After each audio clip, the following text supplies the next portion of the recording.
औज़ुबिल्लाहि मिनश्शैतानिर्रजीम बिस्मिल्लाहिर्रहमानिर्रहीम। मुअज़्ज़ज़ नाज़रीन व सामईन, अस्सलामु अलैकुम व रहमतुल्लाहि व बरकातुहू। आज की गुफ्तगू में हम नमाज के अंदर जो मुस्तहब चीज़ें हैं उनको डिस्कस करेंगे। मुस्तहब से मुराद ये है कि इनके बजा लाने से अजर व सवाब में इजाफा होगा। ये ऐसे काम हैं कि अगर ये नमाज के अंदर कर लिए जाएं तो बेहतर है, और अगर ना किए जाएं तो नमाज नहीं टूटेगी, नमाज के अंदर सजदा सवाब भी लाजम नहीं आएगा। हाँ, बेहतर है कि ये अमूर बजा लाने चाहिए। इनमें से सबसे पहला है क़याम में सजदा की जगह निगाह रखना।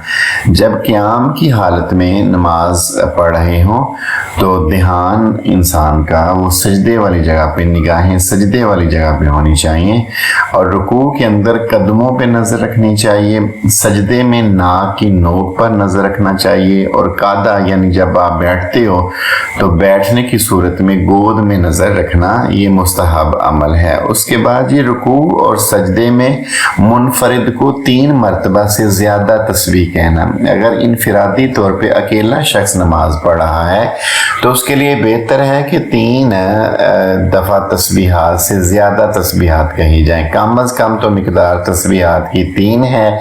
रुकू में सुबहान रब्बियल अज़ीम जब पढ़ेंगे तो फिर 3 से कम नहीं पढ़ सकते, ये कम अज़ कम मिक़दार है। तो इंसान अगर अकेले नमाज पढ़ रहा है तो उसको बेहतर है कि वो 5 दफ़ा, 7 दफ़ा, 9 दफ़ा तक भी पढ़ सकता है। इसमें खुशू व खुजू ज़्यादा होगा, ज़्यादा पढ़ना बेहतर है। लेकिन अगर इमाम साहब हैं तो जाहिर है इमाम साहब को मुक़्तदियों का लिहाज रखना पड़ेगा। इस वजह से इमाम साहब के लिए बेहतर है कि वो 3 या 5 तक ही रखें ताकि मुक़्तदी जो पीछे नमाज पढ़ रहे हैं उनका लिहाज रखा जाए। इमाम साहब के लिए ज़रूरी होता है कि किरात में, तस्बीहात में जो पीछे मुक़्तदी हैं, बाद ऐसे मुक़्तदी होते हैं जो कमज़ोर होते हैं, बुज़ुर्ग होते हैं, कोई बीमार होते हैं, तो उनके लिए रुकू और सजदे में तवालत नहीं इमाम साहब को इख्तियार करनी चाहिए। हाँ, अगर मुनफरिद है तो मुनफरिद को अपनी सूरत हाल का पता है, वो किस कंडीशन में है, वो तंदुरुस्त है, तो बेहतर है 3 से ज़्यादा 5 दफ़ा, 7 दफ़ा, 9 दफ़ा या ज़्यादा भी तस्बीहात वो कर सकता है ताक अदाद में। उसके बाद जमाई को आने से रोकना।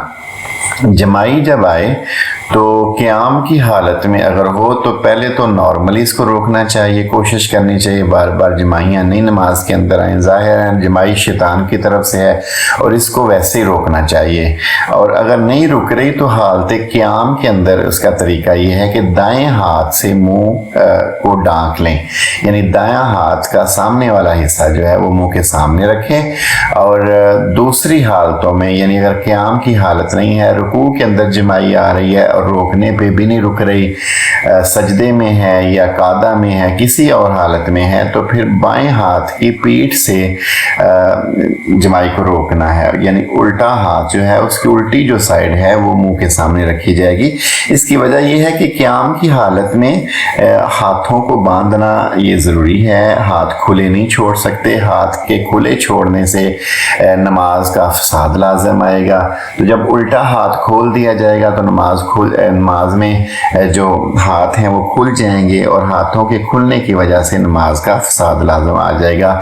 एक अमले कसीर और अमले कलील की बात आती है, उस तरफ भी तवज्जो हमारी होनी चाहिए कि अगर नमाज के अंदर कोई ऐसा काम है जो बार बार किया जा रहा है, 3 दफ़ा से ज़्यादा, कोई खुजली आ रही है और ख़ारिश कर रहा है कोई शख्स सर पे, बदन के किसी भी जिस्म के हिस्से पे, तो बार बार ख़ारिश कर रहा है, 1 से ज़्यादा 2 दफ़ा, फिर 3 दफ़ा, फिर जब 3 से क्रॉस कर जाएगा तो इसको अमले कलील से अमले कसीर की तरफ जाना कहेंगे।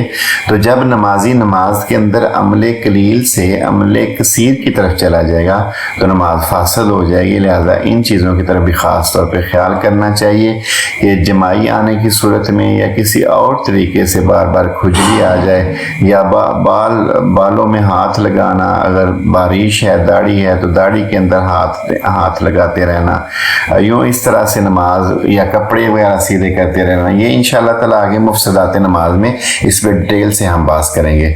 تو ابھی ہم بات کر رہے ہیں نماز کے اندر جو مستحب عمل ہیں. تو مستحبات میں سے ایک اہم مستحب یہ بھی ہے کہ مرد تکبیر تحریمہ کے لیے کپڑے سے ہاتھ باہر نکال لیں اور عورتیں اندر رکھیں. یعنی اگر چادر وغیرہ لپٹی ہوئی ہے, سردی ہے تو سردی میں نماز پڑھی جا رہی ہے, تو مرد کے لیے یہ مستحب عمل ہے کہ وہ چادر سے باہر ہاتھ نکال کے اللہ اکبر کہے, تکبیر تحریمہ کہے. اور اگر خاتون ہیں تو خاتون اپنے دوپٹے کے اندر سے ہی ہاتھ تکبیر تحریمہ کے لیے اوپر کر سکتی ہیں. لاسٹ والا ہے جی کھانسی روکنے کی کوشش کی جائے. جیسے پہلے میں نے عرض کیا کہ کھانسی ہے یا دیگر ایسی ساری چیزیں ہیں, خارش وغیرہ ہے, تو حد الوسع یہ کوشش ہونی چاہیے کہ اس کو روکا جائے, یہ کام نہیں ہو. لیکن اگر بیماری ہے, مجبوری ہے, تو پھر کھانسی بھی کی جا سکتی ہے, لیکن روکنے کی کوشش کرنا یہ بھی ایک مستحب عمل ہے. اللہ تعالیٰ سے دعا ہے اللہ تعالیٰ ہمیں اپنی نمازوں کو بہتر کرنے کی توفیق عطا فرمائے. اس جیسی اتھینٹک ویڈیوز کے لیے ہمارے چینل کو سبسکرائب کریں, بیل آئیکن کو پریس کر دیں تاکہ ہر نئی آنے والی ویڈیو آپ تک ٹائملی پہنچ سکے. کمنٹ سیکشن میں اپنی آراء کا ضرور اظہار کیجیے گا. اس ویڈیو کو صدقہ جاریہ سمجھتے ہوئے اپنے دوست احباب تک بھی ضرور شیئر کیجیے گا. ہو سکتا ہے ہمارے کسی ایک عمل سے کسی تک آگاہی پہنچ جائے. اللہ نگہبان, اللہ حافظ. السلام علیکم ورحمۃ اللہ وبرکاتہ.